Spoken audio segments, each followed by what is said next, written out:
Hello সবাইকে, আসসালামু আলাইকুম। তো আজকে আবার আমার অগোছালো রান্নাবান্না নিয়ে চলে আসলাম। তো দেখেন, চিংড়ি মাছ দিয়ে, লাউ দিয়ে আর পুঁটি মাছ দিয়ে হচ্ছে কলার তরকারি রানবো।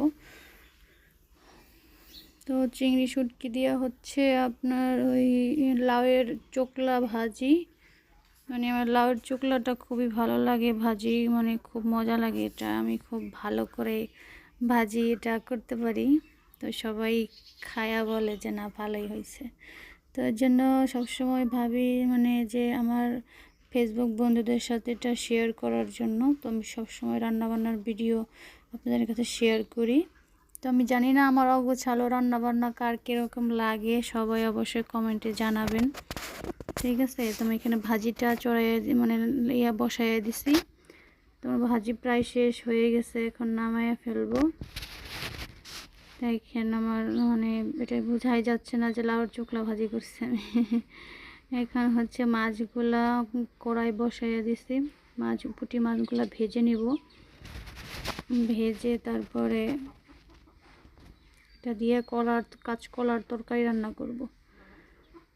জানি না কাঁচকলার তরকারি কি দিয়ে রান্না করে, কিন্তু তারপরে মনে হয় চিংড়ি শুটকিটা রান্না করলে ভালো হতো, মানে চিংড়ি মাছ দিয়ে রান্না করলে ভালো হতো। তো আমি পুঁটি মাছ দিয়ে রান্না করব, জানি না কেমন হবে সঠিক। তাই মাছগুলো বসাইয়ে দিলাম, ভাজা হয়ে যাবে। এখন ভাজা হয়ে গেছে, আমি নামায়া ফেলবো। তো তারপরে হচ্ছে যে কলার তরকারিটা বসাইয়ে দেব। আর আমার তো অবস্থা সবাই দেখতেই পাচ্ছেন, আমার ঢঙ্গের কোনো শেষ নাই।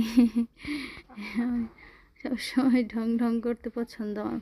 এখানে পেঁয়াজ কাঁচামরিচ দিয়ে দিলাম। তো এই যে দেখেন, কলার তরকারি বসাইয়ে দিছি। তো আমার অলমোস্ট কলার তরকারিটা হয়েই গেছে। আমি একটু ভিডিওটা করতে লেট হয়েছে, পুরাটাই দেখাতে পারতাম। তো এখানে চিংড়ি শুটকি দিয়া, চিংড়ি মাছ দিয়া, মানে তাজা চিংড়ি দিয়ে আপনার হচ্ছে লাউ রান্না করবো আজকে। তাজা চিংড়ি দিয়ে লাউ রান্না মানে সবসময় খাওয়া হয় না, হঠাৎ হঠাৎ। যে লাউগুলো অনেক বড় বড় হয়ে গেছে কাটতে, তারপরও দিয়ে দিলাম। হয়তো সিদ্ধ হবে কিনা সঠিক জানি না।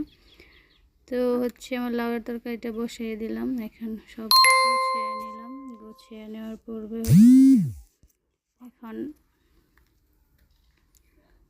কষানো হয়ে গেছে। তো এই যে লাউয়ের তরকারি হয়ে গেছে আমার।